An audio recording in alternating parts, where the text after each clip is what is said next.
Have you ever wondered why the top 1% seem to keep getting richer while the rest of us struggle just to keep up? It's not just about how much money they make, it's about how they manage it. The truth is, they play by a different set of rules. Rules that aren't taught in school, and in many cases, not even discussed at home. In this video, we're breaking down the exact strategies the wealthiest people use to grow, protect, and multiply their money. Strategies you can start applying today, no matter your income. Stick around until the end, because I'll reveal the single biggest money habit that separates the ultra-rich from everyone else. Managing money like the 1% doesn't mean buying yachts or sipping champagne in Monaco. It means thinking differently about money, treating it like a tool, not just something you earn and spend. While most people focus on income, the wealthy focus on systems for saving, investing, protecting, and multiplying their wealth. Today, I'll share a step-by-step blueprint of how the top 1% manage their finances and how you can apply these principles whether you make $50,000 a year or $500,000. The 1% mindset. The first and most powerful difference is mindset. Most people work for money. The wealthy make money work for them.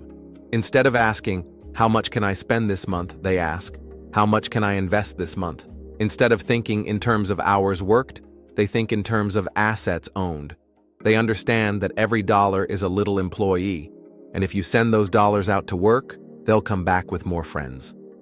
Warren Buffett once said, "If you don't find a way to make money while you sleep, you will work until you die." That's the mindset of the 1%.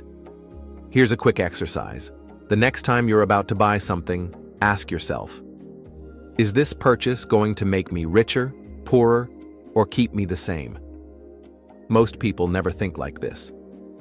But the wealthy live by it every day. The wealthy have a plan. The wealthy don't drift through life financially. They plan. They know exactly how much is coming in, where it's going, and how much is being invested.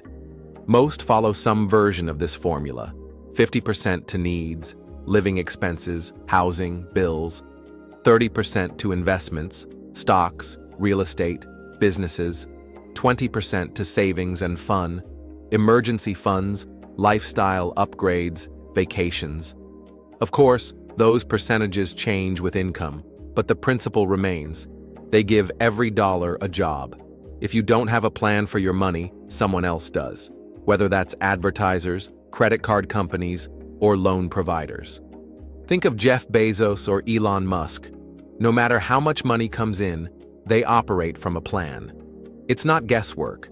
That's why their money compounds, while most people's disappears. Pay yourself. First one of the oldest wealth-building rules is simple: pay yourself first. The 1% don't wait to see what's left at the end of the month. They invest first, then spend what's left. The middle class says, "I'll save when I can." The wealthy say, "I invest no matter what." Even if it's just 10% of your income, set it up automatically. When you automate your wealth, it grows without needing constant willpower. Albert Einstein once called compound interest the eighth wonder of the world. Why? Because the earlier and more consistently you pay yourself first, the faster your money grows on its own. Assets versus liabilities. This is where most people get it wrong. The average person uses money to buy liabilities, things that lose value, like cars, clothes, or the latest iPhone. The 1% buy assets, things that generate income or appreciate in value, like real estate, stocks, businesses, or intellectual property. Here's the golden rule. If it takes money out of your pocket every month, it's a liability. If it puts money in your pocket, it's an asset. That's why the wealthy may drive old cars but own multiple properties. Their assets buy their luxuries. Robert Kiyosaki, author of Rich Dad, Poor Dad, became famous for drilling this lesson into millions of people. It's simple, but it's life-changing when you actually start applying it. How the rich use debt. Here's a secret: the wealthy love debt, but only the right kind. Most people get trapped in bad debt: credit cards, personal loans, car payments. These drain wealth. The 1% use good debt, borrowing money at low interest to buy cash-flowing assets. For example, using a mortgage to buy rental property or business loans to expand a company. Think about it. If you borrow money at 4% interest, but you use it to buy an asset that returns 10%, you're making money on borrowed money. That's leverage, and the 1% master it. Meanwhile, most people are paying 20% interest on credit cards for items that lose value the moment they're purchased. Protecting wealth. It's not just about making money, it's about keeping it. Building wealth is one thing, but preserving it is an entirely different skill. The wealthy understand this deeply. They know that money without protection can disappear in an instant. That's why they use strategies like insurance to safeguard their assets and families, trusts and LLCs to shield their fortunes from lawsuits or unnecessary taxes, and diversification to spread risk across different investments. Think of it like building a fortress. The assets are the treasure inside, and protections like insurance, legal structures, and diversification are the walls, gates, and guards keeping it safe. When markets crash, when unexpected lawsuits appear, or when life throws unpredictable challenges, these protective walls keep the wealthy standing. This is why even during economic downturns, while many lose everything, the wealthy often come out stronger. Not because they're luckier, but because they're prepared. The single biggest habit of the 1%. If there's one defining habit that separates the 1% from everyone else, it's this. They invest in themselves first. Long before they pour money into stocks, real estate, or businesses, they invest in their minds. They understand that the greatest asset they will ever own is themselves. They read constantly, not just for entertainment, but for knowledge. They study history, business, psychology, and money. They surround themselves with mentors who have already walked the path they're on. They build networks filled with people who elevate their thinking instead of dragging them down. A study by Tom Corley revealed something astonishing. 88% of self-made millionaires read at least 30 minutes a day, specifically for self-improvement. They aren't just consuming information.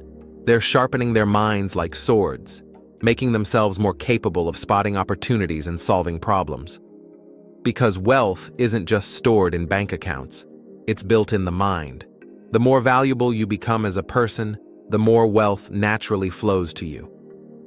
Building the mindset of the wealthy. So, what does managing money like the 1% really mean? It starts with a shift in mindset. Every dollar is given a purpose. Nothing is wasted.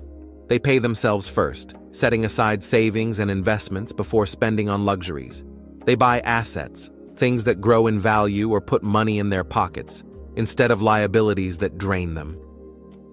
They see debt not as something to fear, but as a powerful tool when used wisely, leveraging it to buy property, build businesses, or invest in growth. And above all, they focus on protection. They know that building wealth without protecting it is like filling a bucket full of holes. That's why they lock in safeguards, create multiple income streams, and avoid having all their eggs in one basket. But here's the truth most people don't realize. You don't need millions to start thinking this way. You can apply these principles no matter where you are financially. Start by protecting what you already have. Build the habit of saving and investing. Read, learn, and develop yourself daily. The habits you create today will compound into a future that determines whether you remain in the 99% or join the 1%. Final thoughts. Managing money like the wealthy isn't about looking rich. It's about building a foundation that lasts for generations. It's about making your money work harder for you than you work for it. If you can shift your mindset, give every dollar a purpose, invest in yourself, and protect your wealth, then you've already taken the first steps into the mindset of the wealthy. If you found this video helpful, hit that like button, subscribe for more financial wisdom, and share it with someone who needs to hear this. Remember, true wealth isn't just money, it's freedom, security, and the power to create a life on your own terms.